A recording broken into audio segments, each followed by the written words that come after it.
నమస్తే, అస్సలాము అలైకుం, సత్ శ్రీ అకాల్, ప్రైడ్ సలాడ్. అందరూ అన్నారు నిజంగా ఎక్కువ ఏం లేదని, కానీ నిజమైన వాకింగ్ చేసే వాళ్ళు కూడా ఉన్నారు. ఎందుకంటే వాకింగ్ చేస్తే హెల్త్ ఈజ్ వెల్త్, ఫిట్నెస్ ఉంటారు.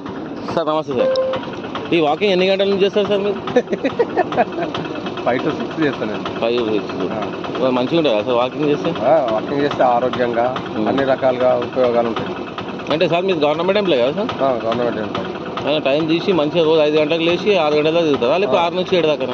5 to 6, 5 నుంచి 6 దాకా. Thank you sir. స్వయం సార్ చూసినారు కదా సార్, మన హిందీ పండితు అక్కనపేటు వాకింగ్ చేస్తుండు. ఇక్కడ మేమంటే సలిమంటలు పెట్టుకుంటున్నాం. స్వయం సార్ తెలుగు రాష్ట్రాల వారికి, ఆంధ్ర తెలంగాణ వారికి సంథింగ్ ఈ పండుగ శుభాకాంక్షలు. ఏ పండుగ అంటే సంక్రాంతి పండుగ అంటే ఎగ్దం పతంగులు ఉంటాయి, దాని తర్వాత మందు ఉంటుంది, చిందు ఉంటుంది. సో పెద్దలు అని ఏమంటారంటే కీడ రోజులు అంటారు. కీడ అంటే చెడు రోజులు. ఈ చెడు రోజులలో ఏంటంటే మందు తాగినప్పుడు బండి తీసుకొని బయటికి వెళ్ళకండి.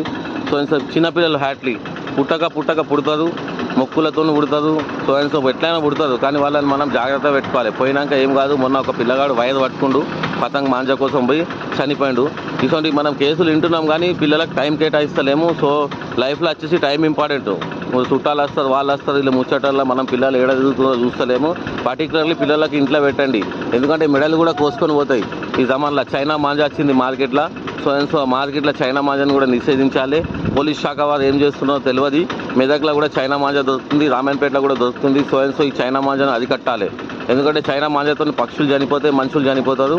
ఈ పతంగుల షాపులు ఏడేడు ఉన్నాయో పోయి పర్టికులర్లీ చెక్ చేయాలి. మాంజా అమ్మకుండా చేయాలి, చైనా మాంజా. ఎందుకంటే మెడ కోసుకోపోయినాక ఏం చేయలేం. పేపర్లు వస్తాయి, టీవీలు వస్తాయి, చూస్తాం, కథం. ఈ మాంజాను అరికట్టాలని కోరుకుంటున్నా. ఇంకొకటి ఏంటంటే పందాలు, కోడి పందాలు అవి ఇవి మన తెలంగాణలో నడవాయి, కానీ ఆంధ్రలో నడుస్తాయి. సో బాయ్ పైసా ఇంపార్టెంట్ బై లైఫ్లో. మూతబదికి పోయి మొత్తం ఓడిపోయినాక ఏం రావు. ఎందుకంటే ఆకులు చేతులు కాలిపోయినాక ఆకులు పడితే ఏం రాదు. సో పైసా అన్నది చాలా ఇంపార్టెంట్ లైఫ్లో. దాన్ని చూసి ఖర్చు పెట్టుకోండి. ఎందుకంటే నేను చెప్పడానికి మీకు అధికారం లేదు, కానీ పోయినాక బాధపడితే ఏం రాదు. ఇంకొకటి ఆన్లైన్ బెట్టింగ్స్ వల్ల పిల్లగాళ్ళు చాలా మునిగిపోయినారు. ఫోన్లలో 50,000 లక్షల రూపాయలు వేస్తారు, దాని తర్వాత మంచిగా సంపాదించుకుంటారు. కానీ తర్వాత నిన్న ఒక క్యాండిడేట్ నాకు కలిసి ఏడిచిండు, అన్న నాకు 9 లక్షలు హ్యాక్ చేసేసారని. ఎందుకంటే వేరే స్టేట్ వాళ్ళు కొత్త స్కానర్లు పెట్టి ఆటలు ఆడిపించి మొత్తం హ్యాకింగ్ చేసేసి మన సొమ్మును మొత్తం దోచుకుంటున్నారు. మనం పోలీస్ శాఖ వారికి కంప్లైంట్ ఇచ్చినా కానీ ఆ పైసలు రివర్స్ రావు. ఎందుకు రావంటే అది పెద్ద హ్యాకర్లు ఉంటారు వాళ్ళు.